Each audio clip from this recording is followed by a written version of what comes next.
89.9 FM, Tulsa. And now streaming 24/7 live from the Eden Media Studio. 24/7 live at KBOB899.com. Two Dawgs Sports Show. We back, baby. Drone and Yo. You ready to go? Then let's start the show. Two Dawgs are back with a brand new season. Yeah, you know the reason. Sports talk, flavor, got that extra seasoning. Drone and Yo, stay on the go. Looking for scores and stats, then this is show.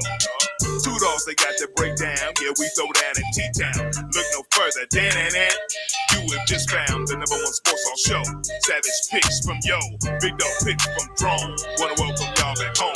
Can't forget the latest news. Yeah, them dudes. Let's read them boys. Please say the noise. Free giveaways, highlights for the game today. Let's start the show. Come on, I lead the way.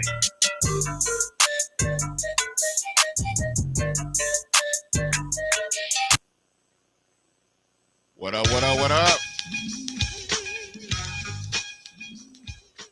What's up? It's the Two Dawgs Sports Talk Show coming at you this Tuesday afternoon here in Tulsa, Oklahoma, where it wasn't too bad. They just windy. It's a bit, it wasn't cold, it wasn't chilly, but it could have been worse. But y'all here with Drowning Yo. What's going on, Yo? How's it going, man? Bro, it was February was the 4th warmest February on record. We had 2 days of over 80 degrees. It's February, bro. It's still winter.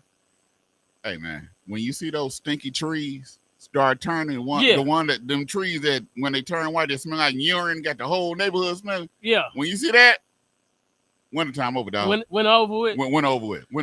So you say the groundhog saw a shadow? Yeah, I don't care if the groundhog saw a shadow, didn't see a shadow, went over with, dog. Okay. Went over with. We're in tornado weather. Yeah, I'm about to say, but if it get warm, what happens when it get warm? Yeah, you get the wind, and we get them twisters, and we get them tornadoes, and we get the severe thunderstorms. There you go with all that singing. What you do this weekend, man? How's your weekend? This weekend, combine, bro. Combine. Hey, combine, bro. Football. Is that all you did this weekend? Just watch combine? Combine and hoop. Combine and the Thunder. And I watched Brian going and break 40, but you still lost. Hey, man. You took that L. Hey, see. We trying to be nice here because we got guests in the house. No, but I know you're going to try to defend your boy. You're going to defend your boy. But he hit his 40, but he still took that L. I told you, that's not my boy.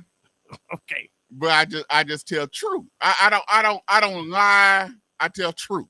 You defend him. If he need to be defended, he don't need to be defended, bro.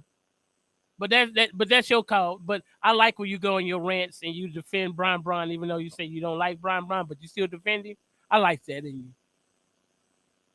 It's all about telling the truth, man. Okay. It's all about keeping it real, dog. It's all in perspective then. So your perspective is Brian is so great. But you got to remember, he's been in the finals how many times? And how many has he won? Thank you. What do they got to do anything? I'm just. That's a fact. You always say you bring up facts, so I'm bringing up facts. Okay, what's your fact? Tell me your fact real quick. Okay, one thing I found out, that old Brian, he didn't face a third of all the players who ever played NBA professional basketball. A third. He'd either play with or against. Uh-huh. Now, that's impressive. But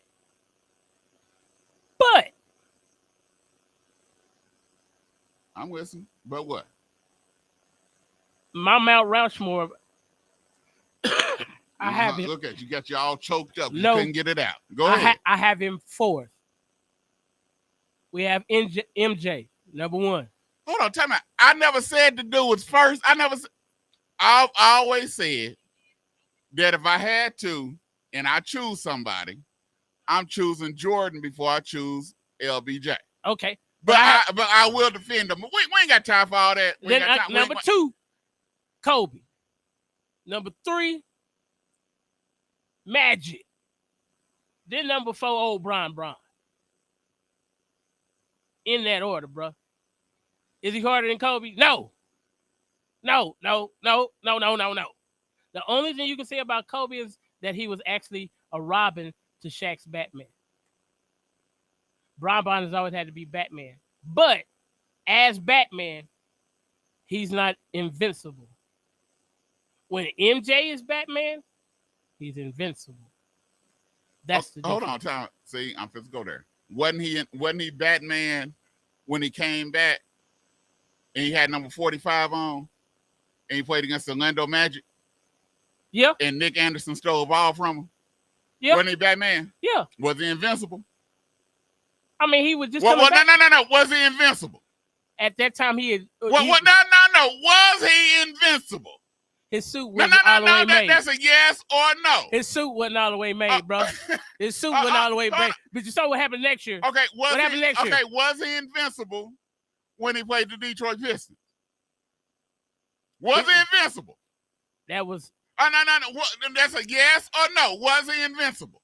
That's the Batman before he really establishes himself, like the Batman we Hold saw. on. Okay, so I got you right.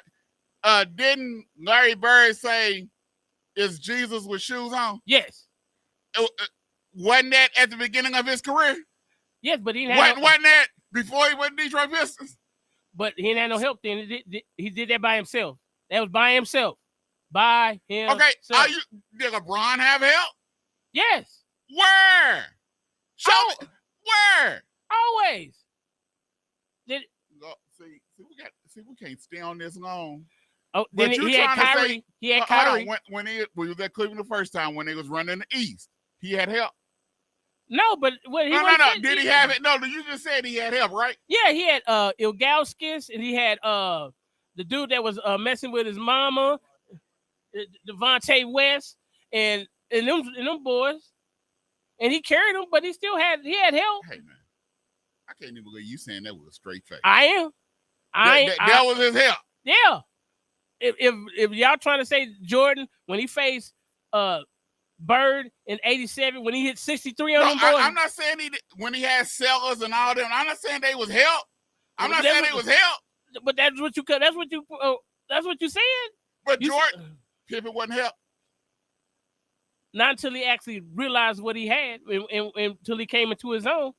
Jordan started winning championships when? 92. Have Pippen came into his own? In the last 2 years, yeah. So that first championship, Pippen wasn't nobody. No, yeah, he was a somebody. Had he came into his own? No. Okay, Bron. Who he had? Kyrie. Allen Iverson said he's the best handles of all. Have Kyrie won with anybody else? When Kyrie went to Boston, did he win? No. When Kyrie went to Brooklyn, did he win? No. Kyrie at the Dallas Mavericks, is he winning? No. Only time he won is when he was robbing. But he wanted to be. Robin to who? To LeBron. Robin to who? To Batman, who was LeBron. Thank you. But he got mad. He got mad and said, "I want to be Batman. I want to be Batman." Hold up. And then he came back and apologized. Then when LeBron went to Miami, he ain't had no help.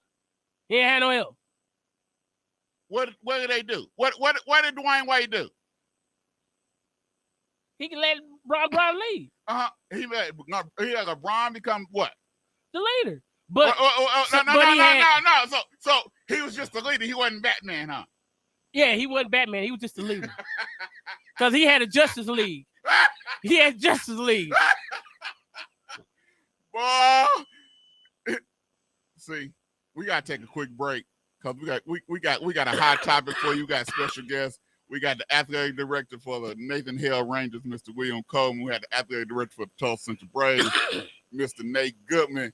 We have world-renowned #1 columnist in Tulsa, Oklahoma, Mr. Bill Hastings. Mr. Sports in the T-Town area. He know everybody.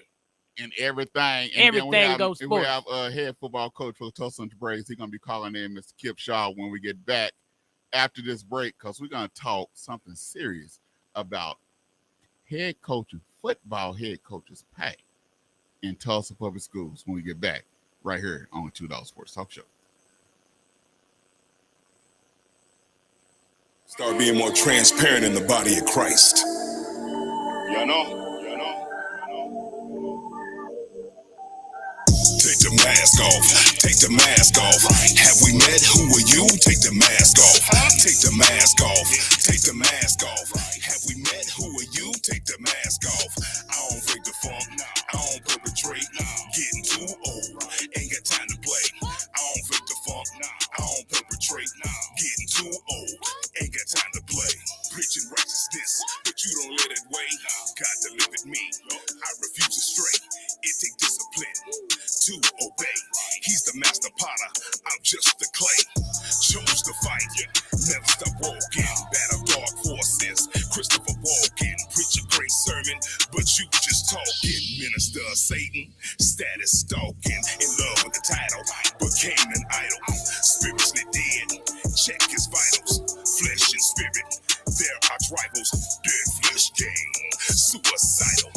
Died daily. Been crucified. Been resurrected. I hear your lies. Raise of faith. Kept my stride. God removed the plank from my eyes. Use discernment. True gift of the spirit. Scripture based in every lyric. I talk it loud. Plus walk it out. No DJ no fear, no doubt. Gwen Stefani. Holla back. Breathing life on every track. Be transparent. Take off the mask. The word of truth forever lasts. Take the mask off. Take the mask off. Have we met? Who are you? Take the mask off. Take the mask off. Take the mask off. Have we met? Who are you? Take the mask off. I don't fake the funk. I don't perpetrate. Getting too old. Ain't got time to play. I don't fake the funk. I don't perpetrate. Getting too old. Ain't got time to play. You got the mask on and you feeling sad, son. Never felt the love of a dad, cause you never had one. Never knew that you wore the mask till you knew you had one. You probably take it off and put your man pants on. With man pants on you to get your dance on. And the main plan for you up until this land's gone is take the mask off and throw it and let it land on. You're rocking out the sand, you don't wanna cause a sandstorm. If you take the mask off, you'll be a different person. You'll see the same person you were before the hurting. I'm spitting the spiritual wisdom, I promise I'm hoping it's working. Cause you deserve it to get it in every service. And in this case, you deserve it up in these verses. Take the mask off, then you know the minute of worship. And when you serve, then you know the minute of service. Pursue your purpose, because it's worth it. Take the mask off. Take the mask off. Have we met? Who are you? Take the mask off. Take the mask off. Take the mask off. Have we met? Who are you? Take the mask off. I don't fake the funk. I don't perpetrate. Getting too old. Ain't got time to play. I don't fake the funk. I don't perpetrate. The 36th Street North Event Center is a full-scale event center where we share the experiences of the community. At the event center, you can rent space for weddings, birthday parties, receptions, concerts, Greek events, quinceañeras, and much more. We also do custom decor, linen, and centerpieces. We're located at 1125 East 36th Street North. To book your next special event, business gathering, or community event, call us at 918-200-9046. Hey, Tulsa, Oklahoma. Welcome to Black Wall Street Tees and Souvenirs, where you can get the best Black-owned t-shirts, apparel, and souvenirs right here in the heart of Tulsa. For more information, please call 918-523-0608 or shop online with us at bwstshirts.com. And we hope to see you soon.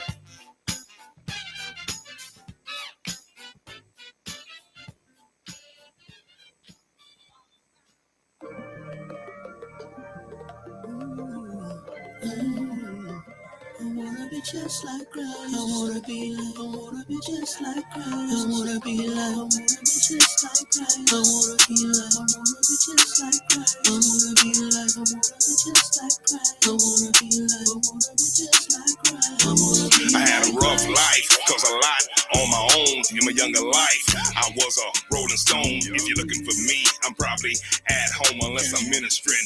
Then I'm out On the road, had a short fuse, TNT would explode. PTSD from street life, I've been told. Got soft in my heart, used to be stone cold. Was a dead man walking, Lazarus being rose. I'm so thankful, blessed to see ya another day. Raising the Bible belt, okay, NHMOMA.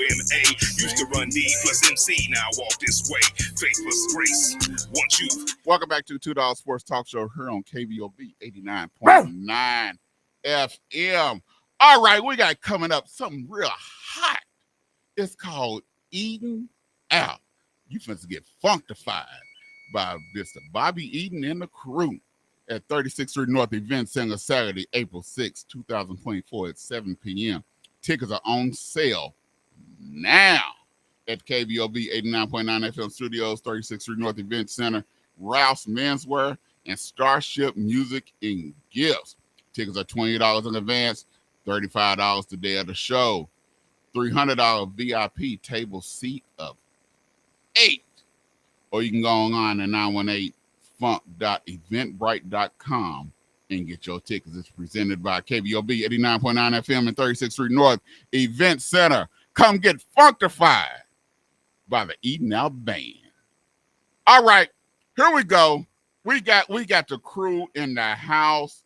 Today, we're supposed to have everybody introduce themselves we're going to start left to right. Over here on my left, introduce yourself, sir. Hello, everyone. My name is Coach Coleman. I'm the athletic director at Hill High School. All right, next guy. What's going on, Two Dogs? This is Nate Goodman. I'm the athletic director at Tulsa Central High School. You guys look like you're students at those schools. I'm serious. Y'all are the youngest looking administrators I've ever seen. All right, next one right here. Bill Haston. I've been at the Tulsa World longer than these guys have been alive. That's probably true. I've been there 33 years. So 41. Yeah, I was about to say, How many? I'm 41. 38. You're not 41. That's a lie. And, I came up here from Galveston, Texas, and I thought I'll be here. Oh, Coach Shaw's on the line, right? That's Yes, Coach sir. Shaw? Yeah. I came up here from Galveston, Texas, and I thought I'll be here 3 or 4 years. And I learned to like it, learned to love it, actually. So here we go. And then on the phone, who we got on the phone? Chip Shaw, the head football coach at Tulsa Central High School. And I'm like Mr. Haston. I came to Tulsa 10 years ago from West Virginia, and I got stuck. Y'all sound like my wife. She tell me it all the time. I came here to go to school RU and got stuck. That made me feel like chopped liver. Come on now. Right. I still don't understand why people want to move to Tulsa, Oklahoma. I'm still trying to figure that one out, but I lived here my whole life. So, hey. All right. Here we go. Mr. Bill Hastings wrote an article talking about the pay of high school coaches here in Tulsa, Oklahoma, and it caught my attention because it's something I've been talking about quite a bit about the pay of Tulsa Public Schools coaches and the things that they have to do. Mr. Hastings, tell us a little bit about that article that you wrote. All right. So I had the idea to do it because we hadn't addressed specifically coaches' compensation, like 12 years. And I thought it's time, right? Because I knew some of the coaches at like Bixby, Jinx, those guys were way beyond the average. But I thought, what's the average now? Because 12, 15 years ago, the average it ranged from like $45,000 to $55,000. And I thought, where are we today? And so I spent several months working on this because a lot of school districts were not happy about this. And TPS was not particularly, they didn't help very readily, but ultimately they did. And so Coach Shaw remembers when this came out because he called me like the next day to talk about it. And but the range in TPS, and TPS too depends on your years of service and what degrees you have and qualifications and so on. So the range of pay at TPS for this for the previous school year, right? No, or is it? I can't remember. No, it was 22-23 school year. So, but the range of pay for TPS head football coaches, varsity coaches, ranged from $91,000 down to $39,000 last year. So, Meanwhile, there were 8 area coaches making more than $100,000. I knew of 3 or 4 of them, but I didn't know there were 8 of them. So yeah, there's a great discrepancy, just like college football. Yeah. I mean, Nick Saban make 12 million, and other guys making 650,000. I mean, now one of the reasons I always thought that there was, with TPS and specifically, if there was such a big discrepancy, is because you have so many TPS schools. Talking to athletic directors, we're gonna start with you.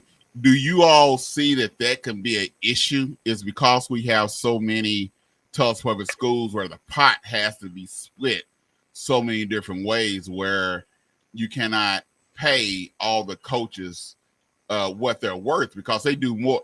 I used to be a coach. You do more than just coach on that day of the game. You dropping children off at school, you picking them up, taking them home after practice. Some of them you feeding them. You doing study hall with them because they're not getting their school work. You basically a counselor within a counselor. And so is that something that y'all think that because you have so many schools that it makes it hard to pay the coaches what they're worth? We'll start here with Coach Colby. Yes, I think so. Spreading out the dollars, it does plays a major part. But like Mr. Hastings said, that a lot of the coaches, if they're gonna come to TPS, they're gonna have to have a lot of years of experience, so the base pay can be up. You're gonna have to pull extra duties. There's from lunch duties to bus duties to, whatever other stipends they have. But yes, it's pretty difficult. In the hiring process of trying to find a quality coach. And some are administrators. Yep. Yeah. Right. Yep. And what you said? I agree. I think with so many schools and Tulsa public schools, when they allocate state dollars, it goes not to just one particular school. It goes throughout the district. And recently there was an email thread. I don't know if Coleman was on that, but somebody in the suburbs started an email thread, and they were just trying to compare stipends so they could catch up to make it a level playing field for suburban schools to urban schools. But like Coleman said, you put on a lot of extra duties to get to that top salary that you're trying to get to. But I know y'all talk about stipends, but have anybody ever talked to them and say, okay, instead of making us do stipends to get up to this pay, all this extra work, why not just give us just that extra pay period in our pay where we don't have to do all this extra work and we can focus on what you hired us for? Which I know when I was in school, our offensive line coach was an art coach. Our art teacher. Our defensive line offensive coordinator was the driver's ed instructor, and so they was doing so many other duties and trying to focus on winning. And then if you don't win, you end up getting fired. So Coach Shaw, as a coach, does having all these extra duties make it difficult to actually focus on the job that you was originally hired for, which was coaching young boys in football? Do it make it more difficult to do? I'm gonna be honest here. I'm trying to keep my job too. It does make it difficult. If you look at my school position, I'm the dean of student behavior. So there are sometimes guys that I'm late getting out to practice. Coaches have already started everything, got things going, and I may get there by period 6, because I'm tied up with something going on in the school. It makes it tough because in reality, I probably spend maybe 45% on football on a daily basis. You know what I mean? And I try and do that to make sure that my assistants, coordinators, and everybody are able to get more time and do what needs to be done, so nothing taken away from them. Now, have they ever used the excuse that you only coaching maybe 35, 40 students? Your record might not be when was the last time you won a state title, things. Do they ever use those excuses on reasons why they cannot give you all or have the ADs give you all a more money? I'm going to say it's Central. No, you know, Coach Goodman takes care. He fights. He has no problem going when he done. You know, our principal is very, very supportive. You know, they understand where we're at, what we're trying to do. You know, don't get me wrong. Coming from college coaching, it's about winning. And that's my goal. But you and I both know it. At a place like Central, winning's on a whole different playing field than other places like suburbs. You know, I got to make sure my kids are fed. I got to make sure they're in school. I got to make sure, you know, try and keep them off the streets, doing everything I can to, you know, that's going to help me out the program. Now, as the ADs, do that make you all's job difficult? How difficult do it make you all's job, even trying to hire assistants for your coaches, or even trying, say your coach leave and trying to hire another coach in, where you might only be able to pay them and cooting with the duties that they do $39,000 a year? How difficult does that make you all job? We'll start with you, Nagum. It's very difficult, especially when you know, Bill was comparing the college life to now, and in college everything is performance based. And I think me and Coleman was talking about this earlier. You know, a coach could go 0-40 and still make the same thing with that Coach Shaw was making, and he's, you know, winning games. And so when you look at, you know, trying to hire coaches and keep coaches, I understand that as an AD, there's a strong possibility somebody's going to come offer Coach Shaw, and they got an endless bank account where I don't have that. I can only say, hey, Shaw. At the end of the day, for me, it boils down to saying, hey, Shaw, you got to do what's best for you. And sometimes that's a hard pill to swallow because you know the work and you know the value of some of these coaches, but you can't offer them the compensation that they need to keep them at that school, because at the end of the day, you know, coaching is it's rewarding within itself. And then, like Shaw said, being at a Central, it's a whole different ball game. So, you know, for us to see a kid graduate, that's a win. You know, it might not translate to the field, so to say, winning, but some of our kids from where we get them, and we get a lot of kickbacks from the suburbs that just couldn't make it, or they didn't have the grades, or they were getting overlooked. And so, you know, I've watched Coach Shaw come in and try to get them back on track to graduate in time. And so I don't think people really account for that. And sometimes in the suburbs, they have money allocated to a counselor that's doing, you know, clearinghouse stuff, where at Central, it's Coach Shaw. He's got the, you know, the college experience. He knows the game. So he's I call him the college liaison, because he's the one that's making sure not just football players, but he's also going above and beyond to take care of basketball, girls and boys, to make sure that they're on track, not just to graduate, but to make sure that they're NCAA qualified to even get a scholarship. And so when you talk about trying to hire coaches and assistants, some assistants are an invaluable piece to what you're trying to do. And I don't know if you guys heard Coach Shaw say sometimes he don't get outside to 6th period, but the program still runs because of those assistants. And, you know, you look at some of these guys that are assistant coaches, and they're getting paid the same thing that a head coach is making. That's, at the end of the day, people are going to start asking questions like, hey, can we get a raise? And TPS just gave us a raise. What was that, last year, I think? So, and it's competitive to the smaller suburb schools. So, you know, we're competing with the Wagners. And that's crazy, because Tulsa Schools is one of the biggest school districts, and you're saying we're competing with Wagner. But you also said too that those dollars are allocated through, I know we got 9 high schools, 11 middle schools, and every corner there's an elementary school. So I don't, you know, the money is allocated different in a Tulsa Public School, Oklahoma City Public Schools versus a Jinx, a Wasso. You know, they're the only game in town. Then also, I think we're not mentioning, also, I think with these suburb schools, they do a lot of fundraising for the coaches to pay them the extra stipend money. So I mean, only thing we can do as TPS ADs to counterfight that is, I mean, it's gonna make us, we are writing more grants, trying to get more money, in order to pay the head coaches comparison to the suburbs. We're probably gonna have to raise the extra 25,000 just for coaching alone. And not to mention the assistant coaches, you factor them in, just trying to get their pay up. Now you're talking about we have to go raise probably about $50,000 a year inside the inner city Tulsa.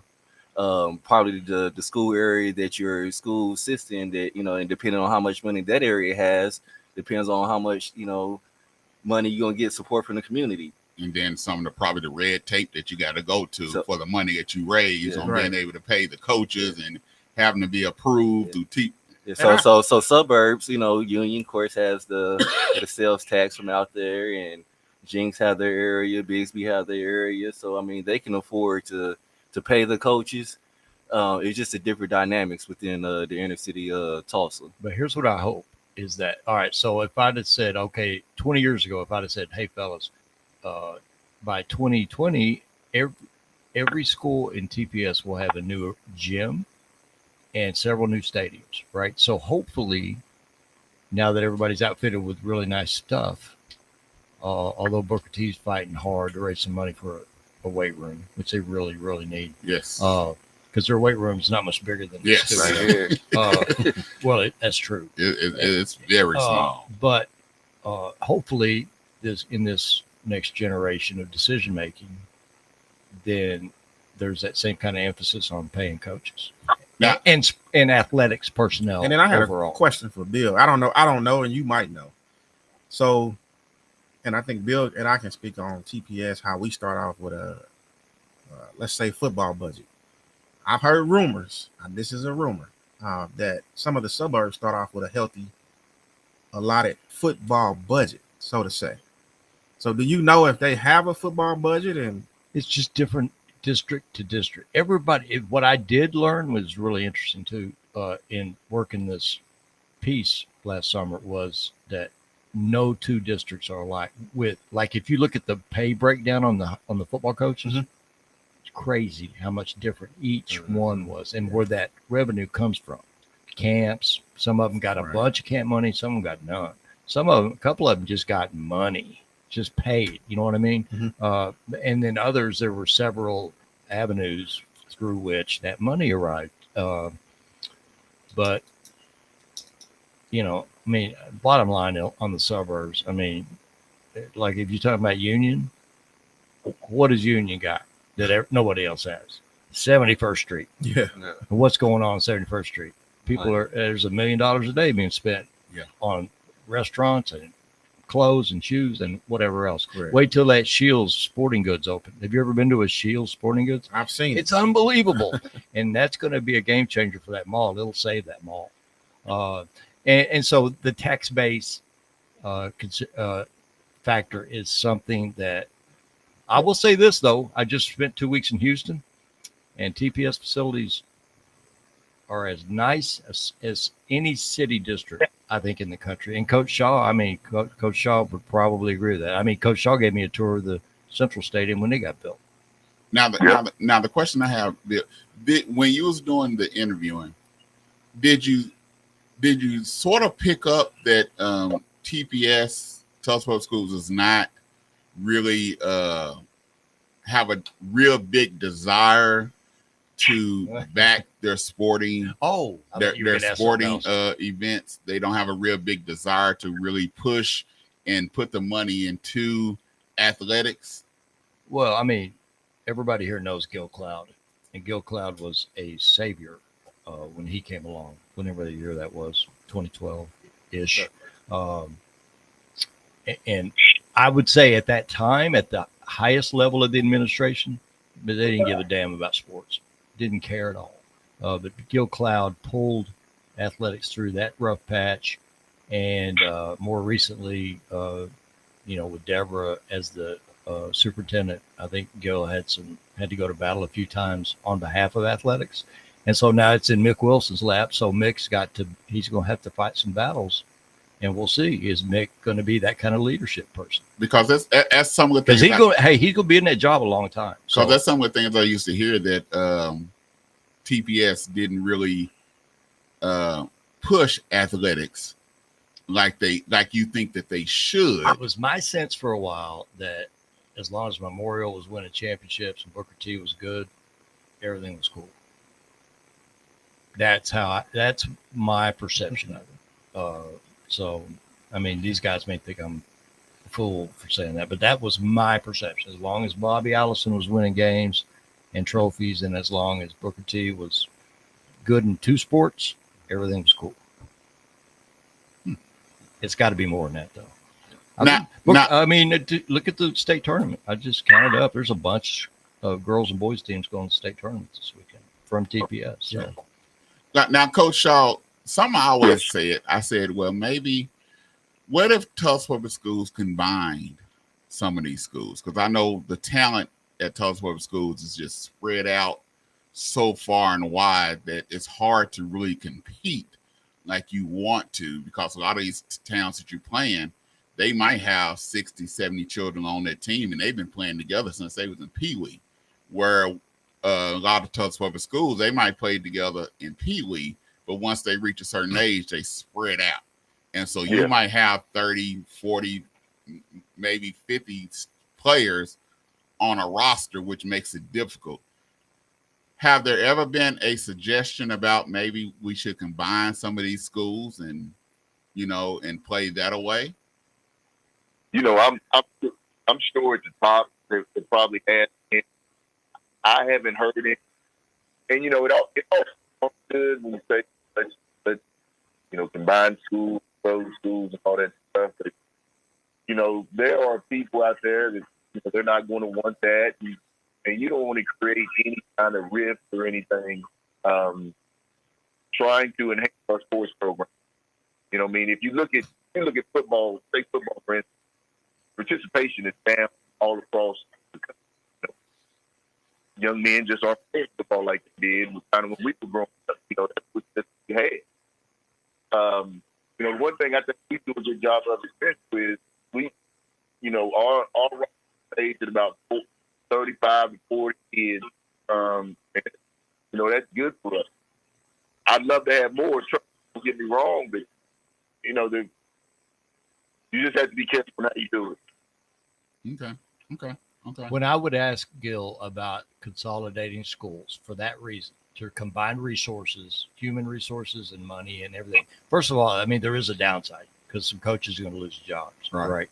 So that's an obvious downside you don't want. But what I was always told is that from the administration, the highest level at TPS, there was always a concern that the neighborhoods, that these schools wanted to sustain their identity, and didn't want to lose that identity. And so, you'd say, well, what if you took Central and another school, whatever, and put them together? Then they've got 55 players instead of 33 players, and they've got maybe more resources. But that's what I was always told, is that the communities would not want to lose their identities. And so whether this will ever happen, I don't know.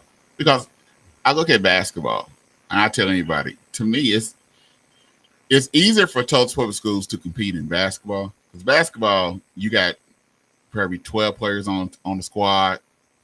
You need 5 players to play. Both teams are playing both ends. Mm-hmm. They pretty much similar, so I can compete with the bigger schools. Where in football, if you need 22 players on the field, if my players got to play both ways and your players don't, it's going to be hard for me come third, fourth quarter. I might be able to hang with you for the first quarter, second quarter, but come third, fourth quarter, I'm sucking wind where you're still fresh. Mm-hmm. So, and that's why I was asking the question about the combining of schools, because you do have those issues where, like I said, it's easier in basketball. Now, basketball pay, is basketball pay the same way or is it different? Because I know it's Oklahoma. We look at football and basketball totally different. And so what you might get in football, you don't get in basketball. Is the pay similar to the suburban, or is it big difference? It's hard to tell from a suburban aspect. I know in TPS, it's still the same process as for a football coach. The only difference is the football stipend is a little bit higher than the basketball. But if I want to hire two dogs to come be my coach, and you got 1 year, or this is your first year in education, you're going to get that base pay plus that stipend. So you might be looking at $48,000. But if I got somebody like, say, Coach Shaw, who's been in for, how long you been doing this now, Shaw? This education thing? Yes, sir. 10 years. So you say somebody like Coach Shaw, who's got 10 years, and you put him on that base pay scale plus that stipend, his base pay might be 60. Now I got a stipend for him at 8. So now he's making 68 to somebody who's making 48. So basically what you're saying is that it makes who you choose to be your coach a little bit more difficult. The coach that might only have 1 year of teaching, but they might have 10 years of coaching, it might be a better coach, correct, than the one that's have 10 years experience, but only 3-4 years of coaching experience. Right. But it's better for you. You're going to be able to get this coach hired and probably keep him more than, so now it makes your job a juggling act. Yes. And you have to, certain coaches you got to, cater to, because you understand that your coaches are getting poached at to these higher paying jobs. And it's like, hey, I don't want to lose you, but I also understand the business side of this too. I don't think, unless you're coaching at Little League, where, you're doing it for the love, you still got love for it in high school, but you're getting compensated for it as well. And the piece that when I read the article, it was like, well, I don't know if they're getting paid all that, but the way they had to go to get that money, it ain't just all football. And to me, that was the red flag that kind of made me kind of spark that conversation to say, hey, the suburb coaches, that you hear stories, they got 2 classes a day where, you look at some of the coaches in TPS, they coaching 6 to 7 classes a day and still having to, prepare for a game, the behind the scenes, get meals ready, get jerseys washed. We don't have all that access. So it's done by the coaches, and the compensation is just like, you can't tell me that some of these coaches just don't love it because they're not getting compensated for the knowledge or the output that they're putting out on a daily basis with just coaching. So when you all as ADs go to Tulsa Public School and say, hey, this, and this, you start lining things out on why your coaches deserve more money. What types of looks or what type of response do y'all normally get? We haven't, and Bill has kind of been teeter-tottering a little bit. He just got back to TPS, but when Gil was in, we would have meetings, and Gil went to bat and fought for those raises that we got. And a lot of things that people don't know within Tulsa Public Schools is the salaries and stipends, so to say, are negotiated by TCTA. Right. So you take it to TCTA, and then they negotiate with the board. But when that, I don't even know how that email thread got started, but it got started, and it raised a lot of questions for us. And we brought it back to Gil, and Gil went and fought for it. We haven't had that conversation since Gil has been gone, but that's been mixed going on what, year 2 or 3 now. Yeah. And I haven't seen it what the pay is in the other schools to say, hey, we need to revisit this thing and say, hey, we need more money. But I do know it does raise questions when you're looking at a job opening coming available and you're not getting that big name coach that you're sought after because of pay. Most coaches won't consider a TPS school. They'll say, I shop around with the suburbs. Now, the question I do have is that, because you're the AD of the middle schools too, right? So I have an actual middle school AD. It's Charles Cottons. So it's the pay for the middle school coaches the same as the high school, No, or is the sir. high school more than the middle school? High school is more than the middle school. So to say you're doing more work. In middle school, they don't some middle schools have it where athletics is a class. Majority of middle schools do not. In high school, it's a class. So technically speaking, Coach Shaw still has to be. He's still responsible for attendance. He's still responsible for putting grades in. And technically, he's still responsible for doing lesson plans on football because that's a class. Hold up. They look at it now as a class where they have to put in attendance. It's always been a class. It's always been a class. Yeah, it's always. And when I was at Booker T, it was a class. You get a grade for that. I've never got a grade for playing football. Yes, we did. No, I didn't. We get varsity athletics. I never got a grade. You didn't get a grade. I never, ever. And it takes the because if I got an A, then that joker that sat on the bench didn't do nothing. He should have got a D. so I've never gotten a grade on my report card for now. If I had varsity athletics GM, you got a grade. But just playing football, no. I had 6-hour varsity, so I got a grade for it. Yeah. I never got a grade. Well, I have a. This is my idea, and I know it's kind of maybe far-fetched, but we've interviewed several of the surrounding suburb schools. So we know that most of them have a head coach, they have an offensive coordinator, they have a defensive coordinator. Most of them have an offensive line coach and a defensive line coach, and every position coach.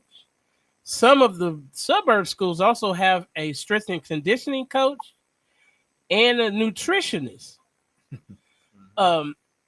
So it's hard for a suburban school to even compete with that because I know Bigsby and in Owasso, Bigsby said they had 130 players in varsity, and Owasso said they had 110 in varsity. Last season, Broken Arrow had 160. I'm talking about the 22 season, 160 kids on the varsity roster. BA did. So it is no way a Tulsa Public Schools is going to be able to compete with that. Not in a four-quarter football game. Well, bringing that up, and I know we're talking about pay, but now y'all done open a can of worms. I can ask all kind of questions now. Okay, with this new transfer portal in high school, how does it work? Can you all? You got 160 students on a football team. Everybody ain't playing. They not playing. Yeah. Can you all? And Coach Shaw, you can answer this too because you're the coach. Okay. Can you all pull from that school? Can they transfer in instead of you all always losing players to them? Can their players come to you, and do they have to find their own transportation to Central or Hale, or do y'all have a bus that you all can send out there to them? And here's the thing that you said that hits on the head. Everybody can't play, but there are a lot of people that will just settle for going and saying, "I go to Owasso, I go to Bixby, I'm on the team." You know what I mean? And they're satisfied with it. So you're hoping that, like you say, we young men say, "Okay, I'm going back where I'm supposed to go to school. I'm going back to my neighborhood school, back to my community. You know, I'm not going to sit out here and waste my talent sitting on this bench, but I can go help a program football games and hope to get a college scholarship if that's what they want to do." You know, we've been fortunate. We've got a lot of young men that transferred back to the suburbs, like Coach Goodman said earlier. But our problem when we get some of those young men, we got some things that we got to fix and help them get back on track so we can get them to play college football. That's probably the thing that bothers me most, guys, is if you're not in that top percentage for them out there, there's a good chance that your education part of this thing is slipping through the cracks. And that's, and that hurts when those guys go out there, sit on the bench, and they're not taking their academics. So I'm hoping that with this new rule, that we're able to get some of those young men to come back, to Northside, whatever school. You know, hell, Willie Ponder coaches out there. He played in college. You know what I mean? I want him to win every Friday to one. So, you know, I'm hoping we get these young men to come back and see the difference in how we take care of our kids, and we're trying to get that next level of education, not just that next level of football.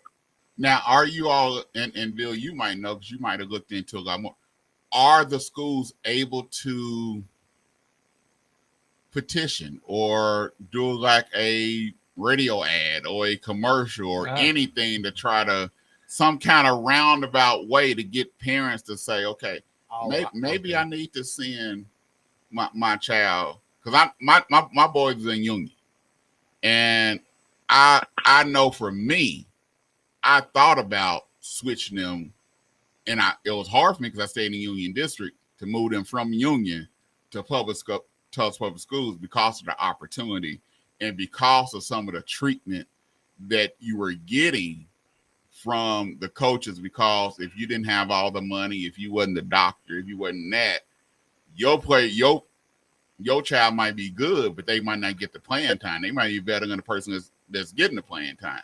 So is there any kind of way that they can do market? Yes. I don't know. I mean, you can't. Can you do that? You can't. So if I market right now, I'm going to market Central, right, as a whole, not just saying, hey, I'm not going to put a commercial out there about Central football and right. But there's you can put a commercial out there about Central as a whole, but you can make sure that the football team. Oh yeah, I can throw athletics out there because that is a extracurricular activity that we offer. So of course, as the AD, I'm always going to promote athletics, but just to say, hey, I can't get out there like Deion Sanders and get on there and say, hey, I got my Louis bag. The rest of y'all go because I'm going to get some more Louis. I can't do that. But I can also promote, Central as a fine art school. We're probably one of the only schools in Tulsa Public Schools with an actual recording studio. Come record your demo before you graduate. Even like at Rogers, we were talking about it the other day. Rogers can offer a kid an associate's degree now. So those are ways that you can market the individual school. And Bill can tell he's new to Hale, but at one point Hale had a full culinary arts. Great culinary. Yeah. And those kids were getting hands-on experience. So where when you go out there, it was a restaurant and it was ran by kids. So now we're getting to the point where even to promote that, now you got to raise money for that. Yeah, it costs money to market. But there's still the recruiting rules. So, I mean, no school can just go out blatantly. It's a lot of that's right.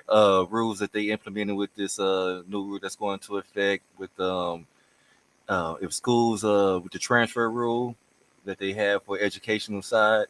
If the school it's a database where they have to say how many seats they have open once they close. Right. And they have the kid is on the waiting list just in case it opens up by September 1st after school start. The kid can still transfer along still on the waiting list. So there's a lot of details that people don't know. So know about. What's you all's number? Like, cause you all, I've been talking to Coach Urban, and I go out there and we talk, and he has been on the show, and he might have 30 players. Yeah, we ended the season with 17. So what? And you supposed to compete. Last 3 games, 17 players. So what is the number that you all can say, okay, well, we have 50 spots open? For Central, it varies because we teeter-tot between that 3A and 4A cap. I don't think since I've been at Central, Shaw might know a little bit more, but I have yet to see us cap at 4A. So like right now we're sitting at about 360 students on the high school side. And we've already been bumped back. Basketball is playing 4A. And so that's why I say they take the numbers off your ADM. But for our cap, it depends on teacher allocations. So that would be more of a conversation for principals to come in and say, hey, this year we got 2 more teacher allocations so we can let in 30 more kids. But that's what that number is based on with TPS as far as how many kids you can have in a building. You got to have teachers to cover those classes. So is there any kind of like social media restrictions? Like I got Coach Shaw, and he posts a lot about the college coaches that he have come in. Yeah. Is there any kind of social media restrictions that you all have, or is it just it's free game? It's free game. So as long as you're in the guidelines of, Rule 9 recruiting and things of that nature. But you'll never hear me say, hey, Bill, send your son over here for football. I'm going to try to pitch to Bill everything that we have to offer. And if he's an athlete, that's just a bonus. Now, in my head, you and I making eye contact, you know what I mean. But my goal is to always promote the actual school. And it just so happens that I promote the actual school to athletes because I'm the athletic director. And so the social media restrictions. So if I want to do if Coach Shaw Coach Shaw wanted to do a collage of different college coaches he brought in. He does that every time we get a coach. No, I'm talking about just a video collage. I know he posted one by one. Right. But I'm talking about a video collage with music behind it, with the name of the schools on the video, all that. He's allowed to do that, or is he not allowed to do that? Yeah, yes, he's allowed to do that. The main thing they're looking for is you going to the player and say, hey, I want you to come to my school to play football and things like that. But you can market your program. You can, show all the great things that's going on in your program. But it's just going to the actual kids, say, hey, come to my school to Nathan Hill and play football for us. I can get you, we cannot, you cannot actually go and seek out kids to talk to them and things like that. But you can all day. Matter of fact, in our AD meeting today, they talked about that one social media platform, Gipper, to help advertisement of our program. So there's a lot of future. So they want us to do that. But it's just to actually giving players, come over here. Let me give you a tour of my facility. You should come play for me. I get you to college. Now, can y'all show y'all facilities on social media, like video your facilities? Most definitely. We've even gone as far as to set up shadow dates to where it's almost like a mini college visit where you come over and shadow for a day. You get to walk with a high school student and go through the day of a life at a high school student at Central. And then if you are interested in that sport, you can go to that 7th hour athletics, get to meet the coach, see how he coaches, if this is something that you want to do. Those are things that you can actually, nobody's going to handcuff you for that. Interesting. Now I can't go get the prettiest girls and have you walking around for your shadow day to try to lure you in, it's Now I know when I was in school, and this part of coaching too, which I say the reason why the pay makes a big difference. Coaches, I pay for Carver. Okay. Well, a lot of the high school coaches used to come over to Carver and watch the practice, watch the games, talk to the players, things of that nature, to get you to try to come over to the schools. Yeah. Are those things allowed? And that's why I say pay makes a difference, because that's extra time that you have to put in to go to these different games. Well, when my sons were at KIP and we were playing for McLean, Gilcrease actually moved practice from Gilcrease to the high school, so the coaches could get to see all the players because we were winning. And for the next 2 years, all the practices were at the high school. We stopped practicing at Gilcrease totally. And I think that now they still practice at McLean High School. Mm-hmm. And so that gives you an opportunity to be on the campus, to see the facilities, to play on the field, to feel the environment. And for McLean, a lot of them kids did come and play for McLean that played for Gilcrease at the time. And now, when I first got to Central, my first year at Central was Coach Shaw's first year as being the head coach. So I set up under Coach Shaw for 2 years, and then we lost our middle school coaches. And Shaw was getting ready to open it back up, and I said, hey, man, I'll take over the middle school program. So it's already for me, it was I can be a familiar face when that kid leaves middle school to go to ninth grade. Yeah, come right over. And if they have any problems, they can come to me and say, "Hey, man, why Coach Show riding me this hard?" And I'm gonna give you my perspective on, it's just to me, it's all about relationships and going to that middle school, because some schools, like Central, we have junior high or middle school in the building with us. So not only do they see us, after school for football practice, but they have access to Coach Shaw while he's, on his day-to-day job, just not football. And they see those coaches. I think Shaw, what we got? 5 coaches in the building? We have 5 football coaches. So we got one on the middle school side, so they have access to him.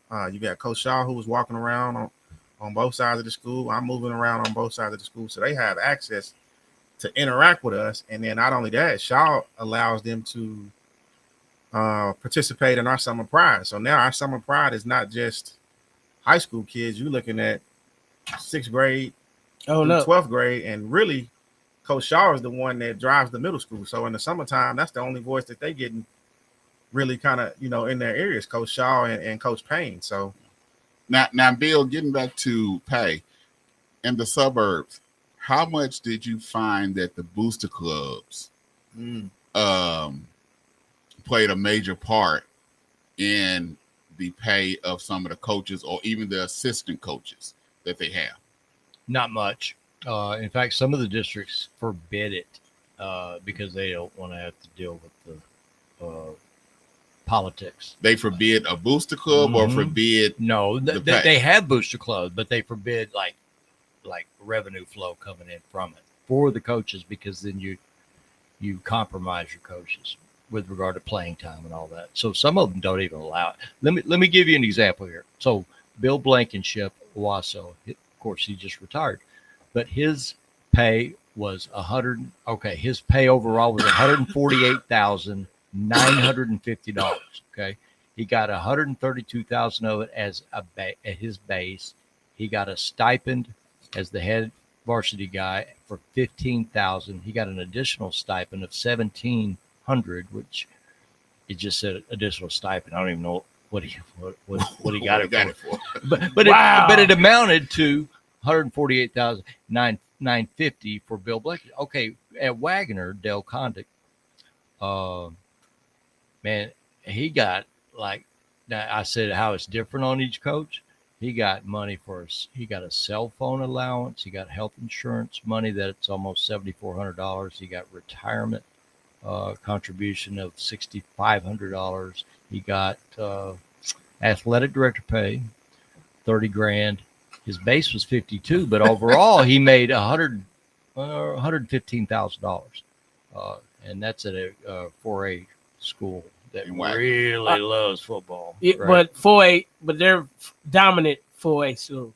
They're dominant. My sons played when we were in 4A. And then Wagner.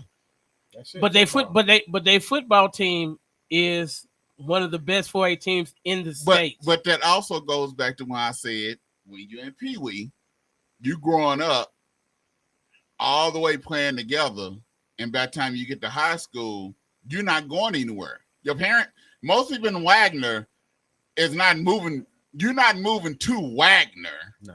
Most of them is already there, and their parents ain't going nowhere. So if you grew up in Wagner, you went and played football at Wagner. So you've been playing together for 18 months. Yes. And you know all the coaches, because all the coaches stayed in Wagner. So you're bound to be a dominant team where you say Central, your players might be coming from up north. It might be coming from out east. They never played together. They don't know. Look at what Bixby doing when we had Coach Montgomery on here. Yeah. And he said, we're starting at our elementary. Yeah. And we're going from elementary all the way up. And they running the same play, same offense, same everything. Same terminology. Same going all the way from elementary all the way to high school. So by the time they get to high school, it's just... By the time they get to high school, it's automatic. You know what they do 4th period at Bixby every day? Every day. They lift. It's a class. Yeah. And you got girls on one side of the room and boys on the other, and they work. It's a weightlifting because we talked about that. We asked them about the weightlifting class, and then they start with 7th graders. That's exactly right. Lauren really fought hard for that, and it was fired up when he got it. He said it's important to get them started as early as possible. So do you all still have a weight? Because I know a Central when we was in school had a weightlifting class. Yeah. Do you all still have a weightlifting class? No, we are narrowed down to just a physical education class. And I remember being in high school, me and Bill went to the same high school, by the way. So we had maybe 5 or 6 just different physical education teachers. One of them might have specified in weightlifting and strength and conditioning.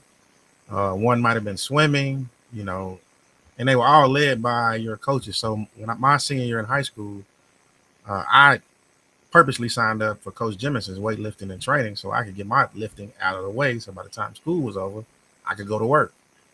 I had completed my lift, but it wasn't something like as Bixby doing a complete class. So I might have had a class with 12 kids who had no athletic ability whatsoever. So, Coach Shaw, how much would that benefit your team to have a weightlifting class or have a nutritionist that was on the roster or trainer where you're not sharing trainers with 2 or 3 other different schools? How would that make a difference for what you're all doing over there for your program? It would make a big difference. You start with the weight. We got a weightlifting class. We use 7th hour athletics right now for our off-season. Coach Payne is my friend, so he handles the football team. They're lifting right now. But if you give us the opportunity to have a weightlifting class, then you have the opportunity to you have that weightlifting class that goes right in 7th hour athletics. That would be big. Every school likes to have a trainer. We've got a good one. He does a good job, but you like to have him there full time. Some days he starts with us and he has to take full practice, something like that. But and the nutrition, the one thing I've learned about these kids, they live off of these throwing hot chips. I'd love for somebody to come in and every day help them. Understand that this type of diet is going to help fuel your body. I tell kids all the time, race cars don't run on kerosene. So, you kind of need that extra voice to push and say, but then you also have to look where you're at too.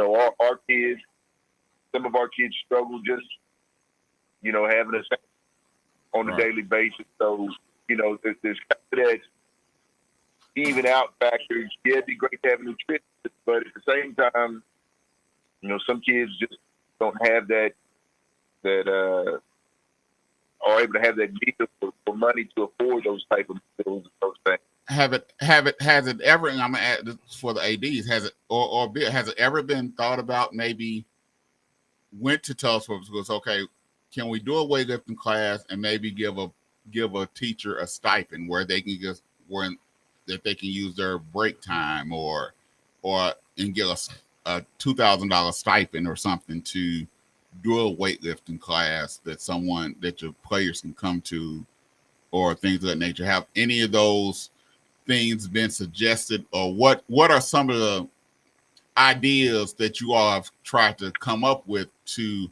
try to get more money or more stipend besides maybe fundraising? For me, I know I've been talking with my principal at Nathan Hill. Right now we have one PE teacher, and so I'm trying to have her open up an allocation for a second PE teacher, and maybe hiring someone with a kinesiology degree that has certificates in strength and conditioning training, and that way you can have one in house, and then of course develop a stipend for them. That way you can take care of their base pay with the teacher pay, and then add on to it with the stipends, how the rest of us have to get done, from lunch duty, bus duty, whatever duties they have listed. And so, I mean, that's the only thing I could think of. Then hiring a track coach that knows about speed and conditioning, and speed and agility, I should say. And that way you can have a strength coach and a speed and agility guy without having to have sole allocation just for strength and conditioning. So basically, what they're you're going to saying, have to need to do something else. you're looking at someone that has dual Yep. abilities, that not just a track coach, but you understand speed and conditioning. So we killing two birds with one stone. So that's what you got to do in TPS. That's been my thought process since being over at Nathan Hill. I've been there since August, and I've been trying to figure out the strength and conditioning. There's actually a lot of states by law that they have to have a strength and conditioning coach. And also they have to have a physical trainer, and that's why now every school has to have a athletic trainer, because there's been lawsuits in other states where I'm in one district with no money, and I have a sprained ankle. Now it's taking me 12 weeks to get recovered. Now Nate is over here in the suburb at the risk school, and they have a trainer, and his same injury, same foot, only takes 2 weeks. Yeah. So I mean, as a parent, it's like, hold on, why is this kid across town? But the thing is, they're trainers right now. I know at Union, he was getting close to about 80 to 100,000, wasn't he, Bill? Dan Newman? Yeah. Yeah. I don't know what he's making, but he's been there for a long time. Well, he's a renowned.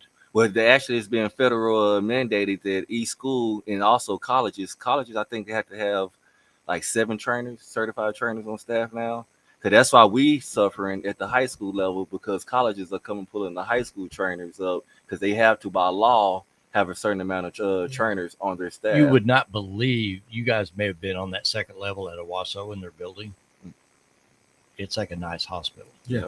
It's crazy. Yeah. Holland Hall is nice. It's fully, Holland Hall? and I train it's room beyond looks nice. just like this room. Yeah. Yeah. And I think at TPS, if you're not creative, this ain't the job for you. Yeah, you gotta be creative. You gotta pull resources from places you never thought. And one of the things that we did to try to offset nutrition was we found a grant for chocolate milk. And so we got chocolate milk all last summer, Shaw? Yes, sir. Hold on. A grant for chocolate milk? We got a grant for chocolate milk. Was it experimental chocolate milk? Or? No, it was just regular whole chocolate milk. And that's a way to provide protein for those boys while they're lifting weights. We can't afford the creatines and all the supplements that the suburb schools have. So you got to be creative. We've even gone as far as to say, hey, just to, we're asking a kid to give up almost 4 hours a day in the summertime. So there's got to be a way to supplement some nutrition. So we've even got connected with the food bank to where they come over and they donate, some healthy snacks to us, so we can at least assure that they're getting something. Well, have you ever tried to partner with Griffin Foods? They get, you got peanut butter and all that. That's Coach Shaw's go-to. He keep peanut butter and jelly and bread on deck. Yeah. Oh yeah. And they turn that peanut butter and honey. That's what you used to serve my son. Peanut butter and honey. It was nutrition. We keep in the summertime. It's fully stocked. I think I got 2 things from Sam's of peanut butter just sitting in my office right now. So you got to be creative, man. It's not an easy job. And like you say, the reason for this was compensation. And I think one of the things that Coleman kind of left out was when you look at strength and conditioning, I got a real good friend, Isaac Bennett. Y'all know him probably real well. Isaac, I always joke with him like, hey, man, I need you to come run our strength and conditioning. And Isaac, he'll come in there and give you about a week worth of his time.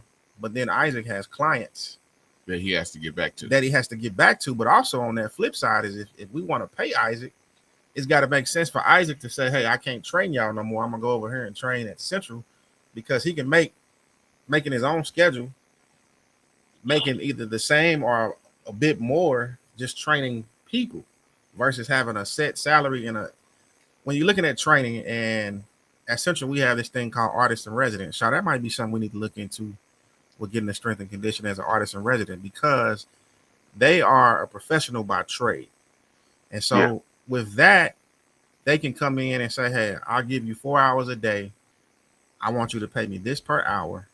And then I'm going back to the real world. Now, that doesn't come with insurance or anything like that. But it is a real idea. And when you're looking at strength and conditioning, and you look at some of these suburb, I mean, we went to Broken Bow a few years ago, man, and they coach said, "Coach, we get in the gym and we do Taibo."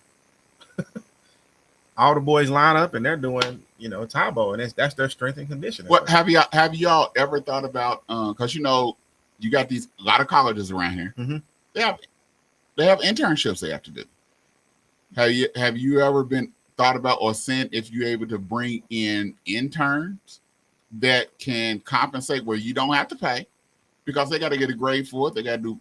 I know when I did my internship, I had to do almost 3 months worth of internship or 6 months, where you can bring interns in and you can get the same service that you want to get for free because they're interns.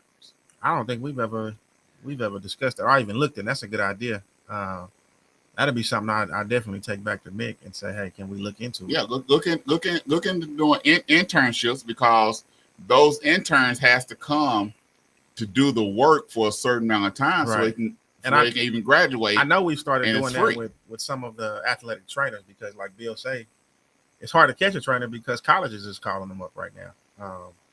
And so that kind of leaves you on the back burner. We've gone to games and we taping ankles. We do. Yeah, and maybe even partner with a college. Go to a college like Rogers State College or something, and partner with them. Take a proposal to them and say, "Hey, we want to partner with you all, where your students will come to our facility and they can do their interns here with us." Right.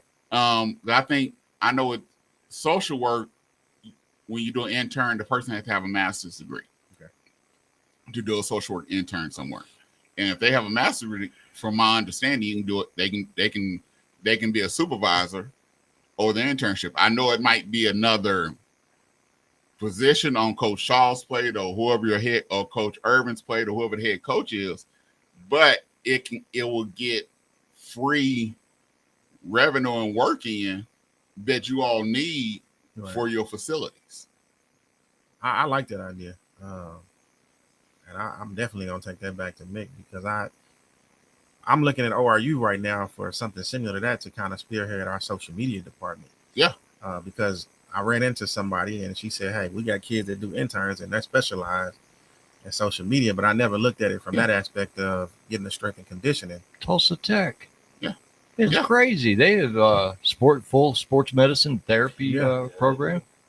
Yeah. Y'all could partner with them. Absolutely. Our nonprofit that I had no idea they did all that. I work with sickle cell. Okay. And our nonprofit, our bylaws and everything was done by internship from TU. It's crazy. Well, I have an idea. I don't know. For Tulsa, instead of have 9 high schools, and I heard that nobody wants to lose their identity, but to actually be relevant in this, especially in football, it should be 4 high schools: a Tulsa North, a Tulsa East, a Tulsa South, and a Tulsa West. And that way we'd have more coaches, and we'd have probably 60 to 70 boys per team or more. Because I know every team usually has about 30. That's 8. So you're looking at about 60 players, because you got Booker T and McLean. You got East Central, Memorial, and Memorial. Hale and Edison. And then you got Central and Webster. And then you got Rogers. Yeah. And then you maybe decide on what name you're gonna make it. I don't know. It's probably can be done. Yeah, but that way, because basketball would be, I know Tulsa South and Tulsa North's basketball teams would be totally elite. But now you got all these kids in one building trying to make a 15-man squad. So the best of the best play. I like that idea. So they still go to Central, they still go to Webster, and maybe you just bust them in whichever side you bust them into at school, where they can go play it. Because, like, the reason Booker T couldn't compete at 6A is because you playing every team they facing has at least 100 players on the team. And when you dive into Booker T, it's a whole different animal with just getting kids into the building. Right. And then you're trying to compete. Then you're trying to compete at that level. So Bill over here trying to get romantic. I was looking up U.S. Grant's football season because what we're talking about, Right. And then Max Preps fired that out at me. Sorry about that. But I didn't even know Grant won 2 games. Apparently, wow. U.S. Grant. Yeah, apparently. Yeah, we usually schedule them at Central. Yeah. So, but the thing is, what even talking about grants of milk, there are so many grants out there that people don't know. And But if you gotta get a have grant, somebody that's that's versed a grant in writing writer. grant. Not even just, I mean, some of these grants are so elementary where it's just plugging information in. But if you don't have somebody knows what they're doing. not even just that, if you don't have, we just went hunting one day and we found a milk grant. Literally, it wasn't. I think it just popped up as spam, and I opened the email. I think it was either me or Shaw. We sent it. I said, "Do you need some milk?" He said, "We sure can use it." So we ended up filling out the grant, and all we had to do was hang up a banner on the stadium showing that we had milk. And that's it. That's it. That's it. Wow. It's grants out there. You just got to be able to find them, and then if you have someone that's a grant writer that's willing to, even if it's for money, that's willing to put their pay inside of the grant. Mm-hmm. It's a let me tell you, the one thing that that's been good for me is that's kind of Coach Goodman's specialty. He's good at that grant writing, and the one thing where we struggle with PPS across the board is we don't have like a football. So all the money we get comes from either whatever we fundraise or whatever we make. So you look at this year for me, I had to pay reconditioning, it was $4,500. Man, that's a big hit for me. So, Coach Goodman found out about a helmet grant. He applied for it. So, you're waiting on it to get back. But it's things like that that supplement what the district isn't able to do for us, because it's tough at the beginning of the year. If you don't have no money in that account, man, you're missing out on a lot of stuff. Now, one question out: what about some of these athletes that came from Tulsa? Are any of them willing to truly give back to help the facilities or to help the program? I think some of them are. I think the problem is, I think the disconnect is when they give back, those funds have been misallocated. So the relationship piece is kind of sketchy right now. Even being at Central, and I'll just let the cat out the bag, we probably have one of the richest alumni and that lives in Tulsa and Kaiser, and the owner of Quick Trip, Senator Inhofe. But the one discrepancy that we have at Central is Central was in 2 different buildings. Yeah, downtown, and now where it is now. And so, we're battling a lot of the people that went downtown. The people that downtown, no, they don't identify. They'll tell you that that's not the Central that I went to. Yeah, I didn't go to that school. So when you're reaching out to some of these people, I give you, and I throw his name under the bus. I don't care. I reached out to Senator Inhofe. We got that new stadium, and Shaw said, "Hey, let's do a brick." We were selling bricks. Reached out to Senator Inhofe. Said, "Hey, man, we're running this campaign here at Central, man. I know you're an alumni. It'll be a great, idea for you to put, as a U.S. Senator, a brick with your name on it. It'll be there forever." Those bricks cost what, $50, Shaw? Yeah, I got 2 of them. Told me he wasn't interested. Him with Inhofe, you got to come the way of military. But here's my thing. I'm a graduate of Booker T. If Booker T called me and said, "Hey, we need $50 to push this initiative," it's a no-brainer. I'm giving $50. Yeah. If you are a proud alumni of your school and you are at that stature, $50, military or not, this is where you went before you even found the military. I agree with you. And that's the problem that we have. But certain people, you have to come a certain way to get them to do. And him, you trust me. You have to come military. You come military because he's all about military. Yeah. You come say, "Hey, what if we put up a military such and such for you to, get one of the bricks? We put up a military brick, something." I guarantee you probably would have been dead. I just, You know, but, It's just crazy. but the thing that gets you is at the end of the day, it's about these kids. You know, Yes. for us, my biggest benefactor right now for our football program have nothing to do with anything to do with all with. You know, I've got a full surgeon here in town donate $5,000-$6,000 a year every year. He has nothing to do. He just a chance meeting. He knew I was from West Virginia, and he put the medical in West Virginia. He's actually getting ready. He's working with Mr. Gilly. He wants to put a launch pad inside the school for kids. You know, for him, it's bigger than this. You know, I've got another dentist that both Coach Goodman and I go to. He fed us several times this year. Has donated a lot of money. You know, it's for some people, it's just about helping the kids. I just need the alumni to kind of get on board and help do the same thing. We don't ask for much. People don't realize what $25 will do for you. You know what I mean? That $25 will go a long way for a program like ours. You know who has the most generous alumni? who is that? Memorial. Look at that practice gym they built. Oh yeah, and Rogers. Mm-hmm. Oh, is that right? Rogers. I mean, they are by far, and it helped when this initiative came about getting these stadiums built.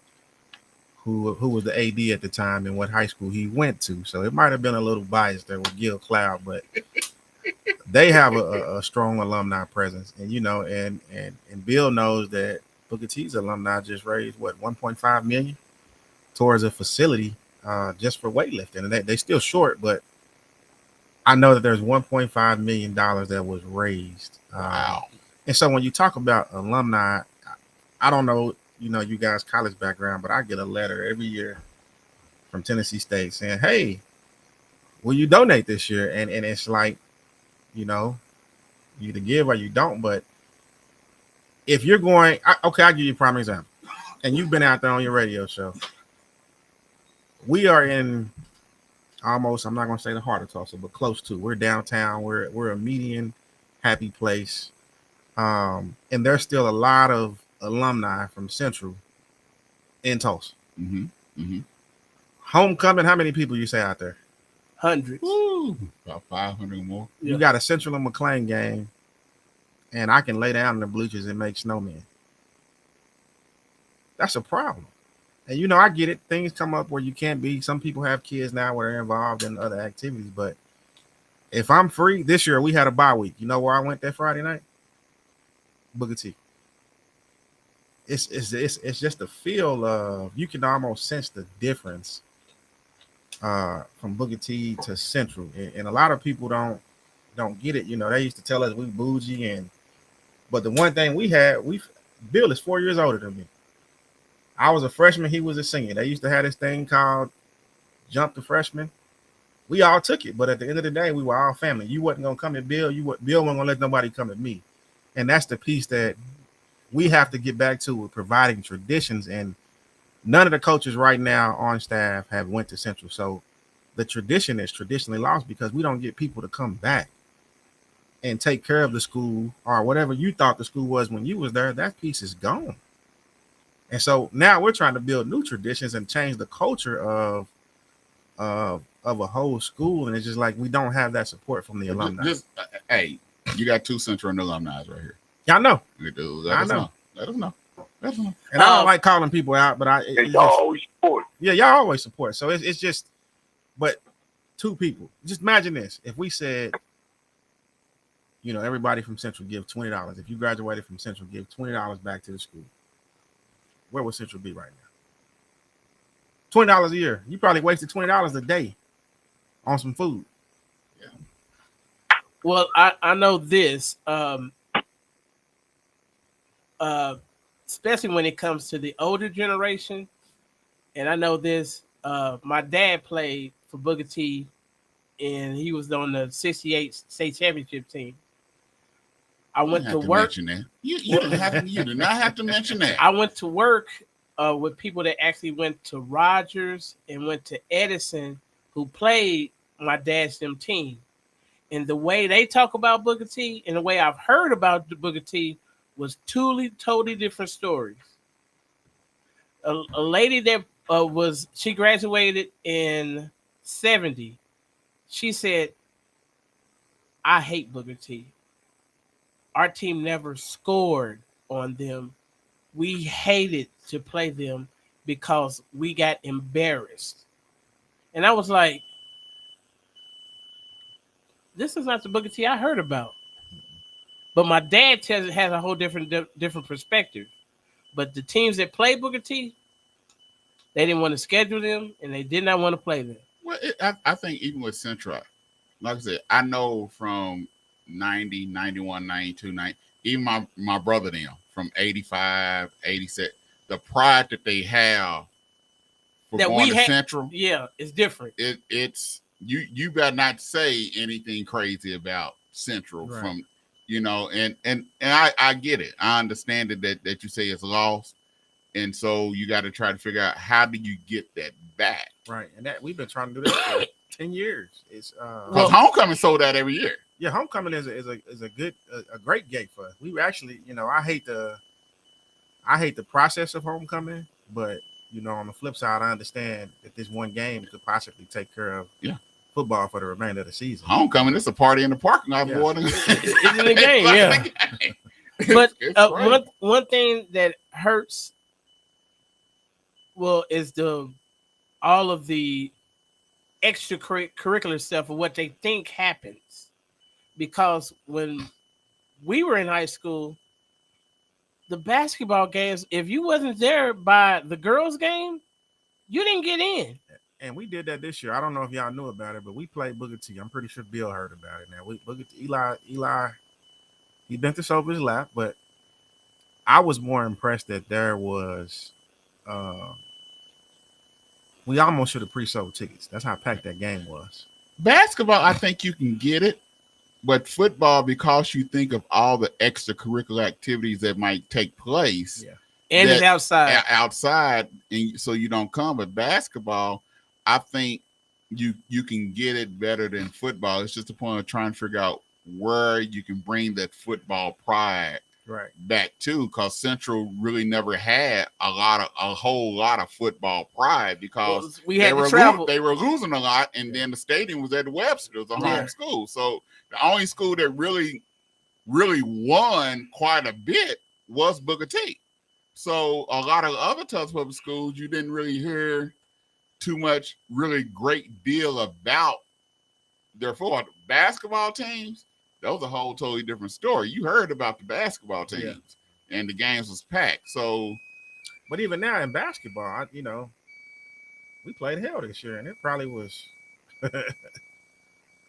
people. And I know a lot of things have came up with COVID, and they got these different policies and procedures, and like I say, people that are older aren't getting out, and football is played naturally, and basketball is played naturally in the winter. So a lot of the times it's cold, the weather might not be the best. So I get that, but flu season, when you gotta, at the end of the day, it's Central McLean. A lot is at stake. It's Northside bragging rights. Usually you playing the dude you know him, and at the end of the day, it's a big family reunion. Yes, and we mention the family reunion every year. So, what about promotion? Have we ever thought about doing a different type of promotion to get the people interested in coming back out and coming to the game? I'm all ears, man, because my desire for not just Central kids, but all kids in TPS is to witness what I had when I was in school. I never played in a stadium where it wasn't packed.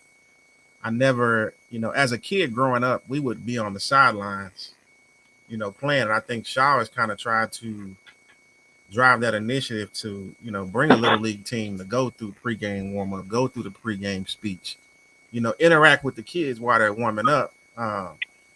And we have to get back to getting kids interested in Central, in Booker T, in McLean's. Well, I like that because Union does that. Yeah. Union bring their, that when football season towards the end, they'll bring one of their Indian Nation teams and they'll let them come warm up with, you know, first, second, third grade. They'll let them run out. They'll let them warm up with them. They have their good football gear on and everything. But what it does, it gets them familiar. Yep, and that's a culture. With That's the a culture program. build. Yeah. They are, you know, they're carrying that culture, So the little ones are seeing it from day one. and that's what we're missing in TPS is we don't have the opportunity to have those elementary little league teams. You got the Bulldogs, and you know they'll go run through everybody, you know, all the way until it's time to go to middle school, and they dogging the Bigsby's. And if I'm a father in Bigsby, I'm telling my son, say, hey, don't worry about it. When it really counts, you're gonna take care of it. And that's how I look at it. Like, you know, the Bulldogs, great organization. I played with the Bulldogs, probably one of the best, if not the best team come through. But the thing that you said was when we hit middle school, we were divided. We scattered. Yeah. Someday I want to write a book, which is so far off the topic of what we're here about, but someday I'd like to write a book.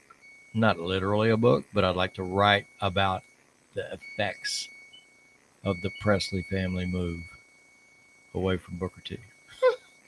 Because it's That's a whole nother animal. Well, right. It wasn't well. Mm-hmm. You guys know what I know. I think it started before the Presley effect. You talking about Booker T's issues? Not even just Booker T's issues, but there has to be a gate around North Tulsa. Because if you look at the greats that have gone, oh Lord, yes, right, they right. come from right out north. Mm-hmm. Yeah. I'm reminded of a team where you had the Mal Slushers, the Isaiah Jacobs. All these kids were on one team. Mm-hmm. Some of them went to Monroe, some of them went to Carter. When it was time to go to high school, suburbs got them. And they went on to win state championships out there. So just imagine if you got all that talent in a backyard. Even back in the day, not just Booker T had talent, but Central had talent. Yeah. McLean had talent. Where was Keywan Jones before he went to James? He was at Hale. He was at Hale. And so these are pieces that we don't have that gate to say, hey, these are our babies, we're going to keep them. We're losing them. And that's one thing when we interviewed Spencer Tillman, he said that he did not want to go to anywhere where he wanted to go to Edison because he knew he was going to get the playing time that he and that's the thing. But you got to remember when Spencer Tillman came in, who was in front of him? Yeah, what was it? Patrick Collins and him. It was a bunch of running backs already there for him. And people didn't realize this. Booker T was so loaded that the competition, me and Bill joke about this all the time.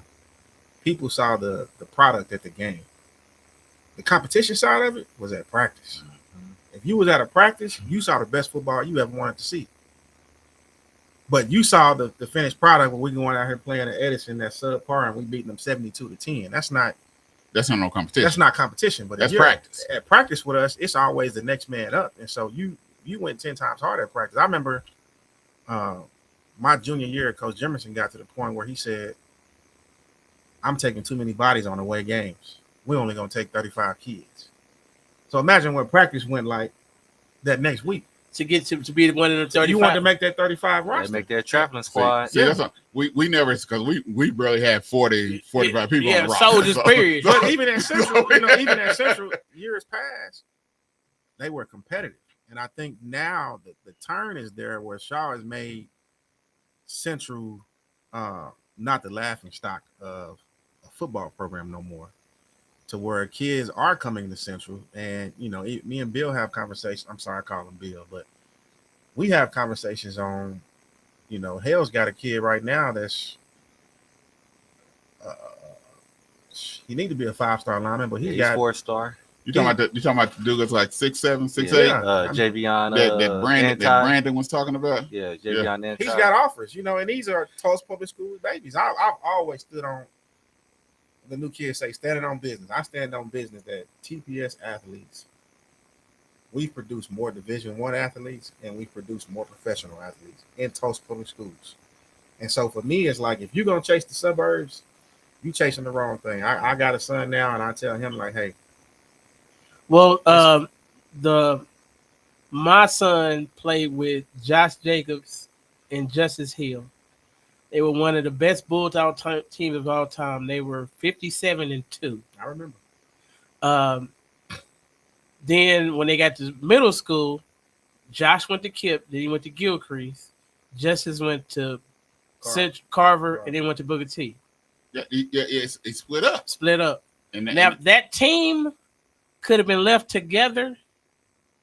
They had been an awesome high school football team. Right. Because two of them boys play pro ball now. But that's what you do with the suburbs. Even at Jinx, Booker T, Jinx, Union, Owasso, Broken Arrow, that's where they Bixby. That's where they are. And so once they come out of Indian Nation, they already know about majority of them. They go in there, and then when they're in like 7th or 8th they grade, recruit. 8th grade at Union is when season actually you playing for the team. Now you bringing all them, and they all going into one school. You have 300 elementary schools down there in Union, and they all go to 2 schools once they get out of elementary. 7th to 6th, 7th grade center, and then all of them go to 8th grade center. And you got all them, and then all them go over to the high school. That's better than half the junior colleges anywhere in the nation. So pretty much everything Tulsa is backwards. They consolidate all the boys to play pee-wee ball, and then they spread out where everybody else spreads out and then comes together. Union actually probably, I could be wrong, Bill might know more than me. Union probably can be like a TPS where they can have 4, 5, 6 different high schools. All of them can. Broken Arrow, that's the problem. That's All the of them problem can. with and Bill might have heard this argument too. A lot of the Oklahoma City larger schools did that. So they are splitting up. Now you got PC West, Putnam City North, Norman North, and so that's the complaint when you look at football. The Oklahoma City schools are complaining about the Tulsa schools because they don't want to split. Where those guys split, so now it's like, well, I got 4 teams and I'm still a 6A school. You take Broken Arrow and you disassemble Broken Arrow right now. They probably could make 3 6A schools, not 6A2, 6A1. Yep. Well, I heard the reason Broken Arrow will not break it up into 2 teams is because of the band. That's correct. And I'm gonna tell you. Oh, that is correct. I think so. Yeah, that's I think what so I've too. heard. But- It's because of the band. But you can still split them up. You got the Norman schools. Mm-hmm. They were split. But when they came for football, they all came to one. Yeah. Until they split them up and said no. But they was at 2. From my understanding, they was at two different places. And that's crazy that the band And even Union was at 2 different places. You had the 9th and 10th grade center. You had the 11th and 12th. Right. And now you got the 10th grade center. 10th graders that moved over to the 11th and 12th grade. And then you got the 9th grade. But when it comes to football and stuff, they bring them all to one. Yeah, but that's what I heard about Broken Arrow. Bill? Well, it's just so here's the deal. The Edmond and Norman schools split in the 90s, right? Yeah. And so since 96, a Tulsa County team has won whatever it was at the time, 6A or 6A1, Mm-hmm. the largest classification football champion since 96 has been from Tulsa County. And so they look and say, well, Edmond ain't never going to win anything in football. Any of those schools, Memorial, North, Santa Fe. Santa Fe's got to a championship game and he just got trucked. Ran over. Right. But that's the concern. They want to keep winning band. Yep. National championships in band at BA. They want to keep winning football at Bixby. And although Bixby's not at that level yet on size, but same with BA. They're you know what they're doing at BA? They're building stuff. Have you seen that new wrestling arena? Mm-hmm. That's a wrestling arena. That's not an all-purpose arena. That's for wrestling and spirit squads. And it looks like And that's another thing that we battle in Tulsa Public Schools is we can't compete with facilities. Yeah. oh my Lord. Have you guys seen Muskogee? Have y'all been to Yes. That Muskogee? new stadium. Yes. Is that nuts? Yes. It's so beautiful. And we played Little League. I had to take my son to Muskogee for a game, and they high school stadium, the old one, is still bigger and better than majority of the Tulsa Public Schools facilities. And that's an old stadium. And that's crazy. The new one is lights out. The new one is The new arena? Yeah. Have you been in the arena? Yes. It's unbelievable.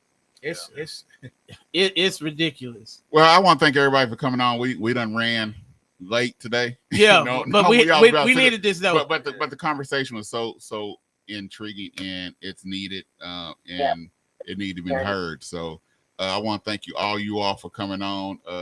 Coach Coleman, AD at Hale High School, Coach Goodman, AD at Tulsa Central, Bill Hastings, the number one sports guy in Tulsa. Yeah, and then Coach. That's sweet. I'm serious. I That's why he played that music for you. And then Coach Kip Shaw of the Tulsa. That's hilarious. Tulsa Central. I say that with pride. Yeah. Tulsa Central Braves. Because hey, I'm sorry. I take pride in my Tulsa Central Braves. I don't care what nobody say. Let me tell you, we put that 100. My class with that 100. That's it. You know where they put the number states. They was at 99. Our class passed 92. Put that 100 up. Yeah. Okay, so real quick, I know we all got to go. So, but in the 50s, the best white team in the state was Central. The best black team in the state was at Booker T. The Tulsa World wrote an editorial and said, "This is silly. Y'all don't play. Let's get y'all together and play a game. Do it at the pavilion. Charge a lot of money. Be a big revenue game for both schools. Let's do it." And Central, Booker T said, "Let's go." And Central said, "No, we're good." They would not play that. So, I can believe it. Yeah, there you go. I can believe it. All right, y'all. Make sure y'all get y'all tickets for the Eating Out band. Let's get Functified, the Functified experience at 36th Street North Event Center, Saturday, April 6th, 2024 at 7 p.m.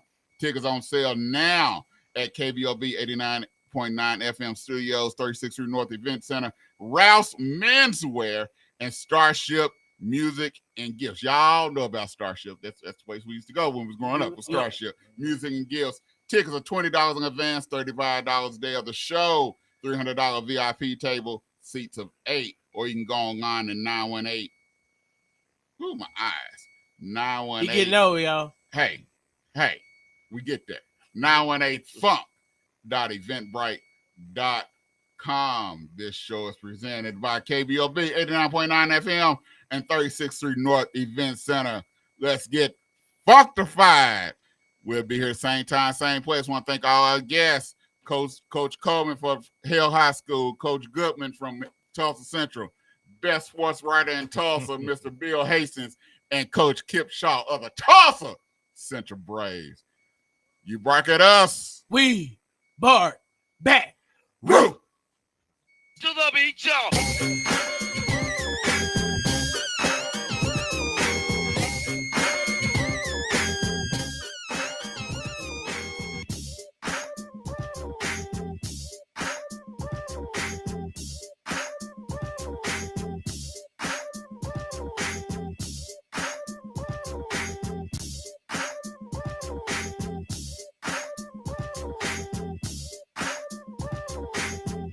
This is KBOB 89.9 FM, Tulsa.